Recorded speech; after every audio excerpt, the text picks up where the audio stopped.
ئاشوریەکان چاوەڕێکردنەوەی دەرگایەکی نوێن لە کەنیسەی ماری و خەنای سەر بە کەنیسەی ڕۆژهەڵاتی ئاشوریەکان کە بە دایکی کەنیسەکان لە ئاینی مەسیحیەتدا دادەنرێ.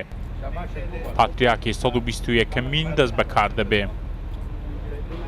گۆرگیسی سێم سلێوی بە پاتریاکی ئاشوریەکان هەڵبژێردرا و دوای 80 ساڵ جارێکی دیکە بارەگای سەرەکی پاتریاکی ئاشوریەکان گەڕایەوە عێراق، بەڵام ئێدی لە باشووری کوردستان دەبێ. بەڕێوەبەری کاروباری مەسیحیەکان لە وەزارەتی ئەوقاف پێی وایە ئەمە گەورەترین بڕیارە درراوە کە پاتریاک نێزیک بێت لە نەهامەتیەکانی مەسیحیەکان. ئەوە بەڕاستی قەرارێکی زۆر گەورە بوو بۆ ئێمە وەکو مەسیحی بە هەموو تەوایفەکانەوە کەوا کورسی پاتریارکی لە ئەمریکاوە چەند ساڵە دەرچووە بگەڕێتەوە بۆ ئێرە. گەڕانەوەشی بۆ ئێرە ئەکی تەسیری هەیە لەسەر مەسیحیەکان لەم کاتێک کە ئێستا لە زروفێکاتی ئەپەڕین خەڵق بەرەو دەرەوە کۆچەکات بەم زروفەی کە خەڵقێکی زۆر تەهجیر کرا لە منتەقەی مووسڵ و دەشتی نینەوە هاتن بەرەو کوردستان. لە عێراق مەسیحیەکان بەگشتی لە نێزیکەی 2 ملیۆن کەسەوە کەم بوونەتەوە بۆ 300,000 کەس کە لەو ژمارەیەدا 56,000 کەس ئاشوری لە کوردستانن. کێشەی داعش هەل بێت ناوچەکانیان ئازاد بکرێتەوە و ئەو منتەقانە ئازاد بکرێت و حمایەتێکی دەولیان بۆ دابڕێت و لەوەش مهمتر ئەو شوێنانە کە ئازاد بکرێتەوە لە ژێر سوڵتەتی حکوومەتی هەرێما بێت.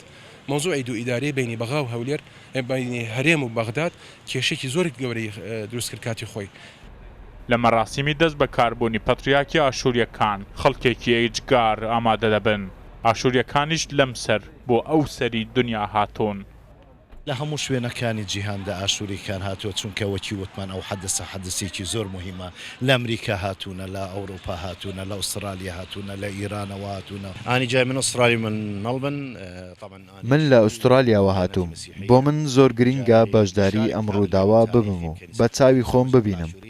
پەیامی من بۆ پاتریاکی نوێی ئەوەیە کە ڕێگەی پاتریاکی پێشخۆی بگرێتە بەر. أعضاء المجلس الهادوسي لكنيسة المشرق الآشورية پەتریاکی کەنیسەی ڕۆژهەڵاتی ئاشوریەکان لە ڕێگەی ئەنجومەنی مەترانەوە کە ژمارەیان 15 کەس دەبێ بە دەنگدان هەڵدەبژێررێ. یەکەم کەنیسە لە دنیا ساڵی 1992 میلادی لە نێزیک بەغدا دروست کراوە و لە کوی 121 پاتریاکی ئەو کەنیسەیە نزیکەی 115 پەتریاک کورد بوونە. نەوت و مەسیحیەت وەکو یەک بۆ کورد گرنگن. بەهۆی نەوتەوە بناغەی ئابووری لە کوردستان بەهێز دەبێت. بەهۆی مەسیحیەتەوەش کورد دەتوانێت پاڵپشی کۆمەلگەی نێودەوڵەتی بەدەست بێنێت. هیفزار ئەحمەد ڕوودا و شاروچکای ئەنکاوە هەولێر.